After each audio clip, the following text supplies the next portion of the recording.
Hello, and welcome to another episode of The End of the Search. This one I call it, Stop Waiting, Nothing is Going to Happen. And it refers to a question somebody asked me, so I'll read you the question and then I'll read you the answer that was inspired through this instrument. And the question is, Nick, maybe at some point disidentification with the false self will happen and everything will be experienced as just the flow of life. So the answer that I offered was, when you say maybe at some point this identification with the false self will happen and everything will be experienced as just the flow of life, you don't realize that you are waiting for something to happen, unaware that this waiting is what keeps you identified with your sense of identity. That is why the obviousness of the present experience, which is eternal, continues to be overlooked. This exchange of messages is the intellectual mind sustaining its sense of identity. Leave out the mind and concepts and you cannot deny the present experience as it is. Any sensation, thought, idea, or whatever appears to be coloring the present experience is part of what is happening, but you remain as the unchanging and immutable background. You will not be able to capture this with the mind in any way because the mind itself is an apparent appearance in this same experience which is eternal. In other words, right now you are. You can never not be. That's the direct experience of beingness. But the mind, which is identified with the sense of identity, now begins to conjure up the possibility that in the future I will get it. In the future, then this is going to click and I'm going to go, oh, of course, this is it. But you see, the hoping that it clicks in the future usually has to do with a preconceived idea that the mind has as to how this is going to feel. And then we overlook that it's just the most ordinary, is what life is. Whether you're doing whatever you're doing or feeling whatever you're feeling or whatever is happening, it's irrelevant. You are ever present. You are the direct experience of beingness, always. Right now, can you say that you don't exist? Can you say that you are not? You see, don't try to conceptualize this with the mind. I'm just pointing, I'm just asking a simple question. Can you right now say, I am not, I don't exist? The truth is you cannot say that because you do. You feel, you sense that there's existence. You sense that you exist. Well, you see, that's what this is pointing to. The thing is, the mind colors it up with the concept, I exist, I person. No. Existence is. The I exist as a separate entity is a thought. Without the thought, you cannot say you're a person. Without the thought, you simply are. You see? And this is where this is all pointing to the obvious. Right now, you're resting in what is. Call it love, call it essence, call it oneness. But in reality, don't call it anything. It just simply is. And now in this isness, what you think needs to happen in the future in order for you to become the isness that you are right now? Nothing. But if you think that you're going to have a blissful life in which all the problems are going to, disappear and life is going to be in a particular way, whatever, these are just the conceptual mind just making a story around the belief that once you become, I don't know, whatever you want to become, then you'll have these experiences. But in reality, life is happening always. From the moment you seem to wake up in the morning, throughout the day, and after you go to bed at night, life is happening. That's it. With all its different ups and downs, and again, if you don't label them anything, then you're having the experience of the peace that passes all understanding. That's why when I suggest that you don't have any problems, the conceptual mind cannot understand that. He says, oh, what do you mean I don't have any problems? Look at the situation. Look at what's happening. No, what's happening is what's happening. The labeling is what it refers to as a problem. Without the label, there's no problem. There's just what is. and then that you find yourself acting accordingly, not because you have made a decision, but because that is what is happening through you. See, life is happening. You cannot say that you're the one making the choices when life is leaving you. Life is the one that is in charge of your life, or life itself. I'm not choosing to breathe. Breathing is happening. I'm not choosing to see. Seeing is happening. I'm not choosing to hear. Hear is happening. I'm not choosing to feel. Feeling is happening.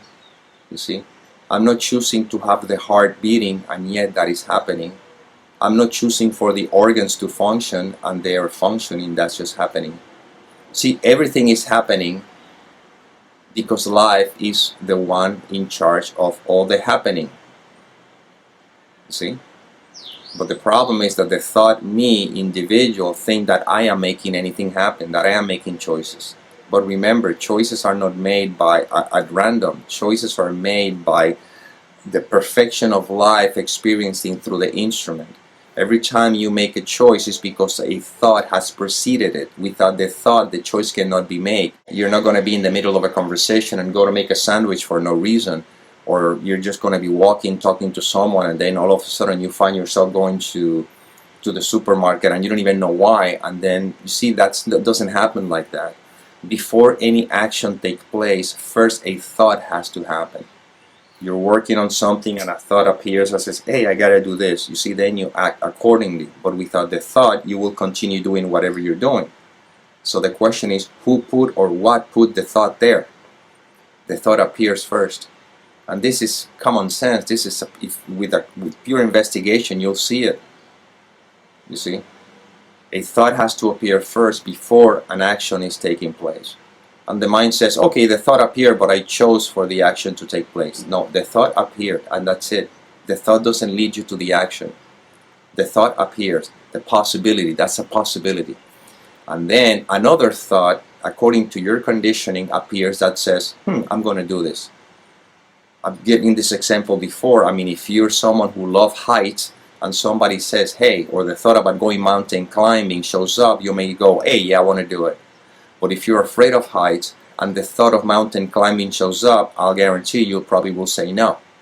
But it's not because you chose that. It's because the thought appeared naturally, because in your conditioning you're afraid of heights. So if you're afraid of heights, why would you want to go mountain climbing? You see? It's very simple. Life happens and you are. And you're resting in the awareness that you are. And this is where this is all pointing to. This is why this is obvious. And if the mind throws questions, yeah, but how about responsibility? And how about this? And how about if something happened, how do I handle it? Again, this is still believing that I am the choice maker. If responsibility has to happen through you, you will find yourself taking responsibility. If responsibility is not supposed to happen through you, you will not find yourself taking responsibility. It's as simple as that. But once again, let's go back to the basics. Right now, if you don't identify with any thoughts, what's left? Ever presence, life itself. This is where this is pointing to. And that's the simplicity of life. You take a huge weight off your shoulder. You never made a choice, and you will never make a choice. But if you believe that you're the one making the choices, well, then deal with the consequences of that. Then you're going to have to feel guilty for choices you should have never made. See? You're taking the blame for what life is doing. Why things happen, I don't know. They just happen. And you may say, well, then that makes me, it can make me as someone who's very hurtfully responsible. I always say the same thing. If life is leading you to information like this one, it could be said that life is leading you to recognizing the love that you are. And if you recognize that, not you, but if that is recognized through you, why would you think you would behave in any other way, opposing to what love would do? So just relax the mind. Right now, let's just put this into practice. I do it in every video. Don't identify with any thoughts. I didn't say the thoughts will not be there. They will be there. That's what they are. They are thoughts. They happen. Like clouds happen. No big deal. The sky is not affected by them. You don't have to have your eyes closed for this. Just notice. Don't identify with any thoughts. What is left? See, this is it. This is where this is pointing to. What is left is what is. Don't give me an answer about what is left. Don't try to describe it. It's indescribable. It's just life. And the more we rest in that awareness, not because we choose that, but because that's what happens anyhow, the more you rest in that, you see how simple life is. Life is taking care of life. Life is living itself. And now this is more like a play, because it's what it is anyway. And in the play, allow yourself to be surprised. You see how life surprises you. What is the next word I'm going to say? I don't know. What is the next thought is going to appear? I don't know. What is the next action that is going to be taken? I don't know. What is the next movement? What is the next experience? What is the next scenario that is going to happen? I don't know. But because you know that life is love and you trust life, because you no longer identify with the concepts of the mind, then this becomes a marvelous adventure, an incredible adventure. And then life is open, and you will have a magnificent life, not in the future, because you're having it right now. This is what is unfolding right now in your life. See? Well, life will continue to unfold. There'll be pain and there'll be pleasure, but there'll be no suffering, because suffering is caused by identification with the concept, with the mind. If there's no identification with that, there's no problems. There's no suffering. It's just simply what is. End of story. And that's how you live happily ever after, because it's no ever after. It's this moment. And if you're happy right now because you're not identified with the content of the mind, guess what? You can never not be happy. You can never not be at peace. Remember, happy and peace are synonymous. So happy is not laughing all the time. No, you're just resting in that tranquility, sometimes with a smile and sometimes without a smile. But you are peace. You are happiness. You simply are. Well, this is what came through this instrument. This is what life did through this particular, call it whatever you want to call it.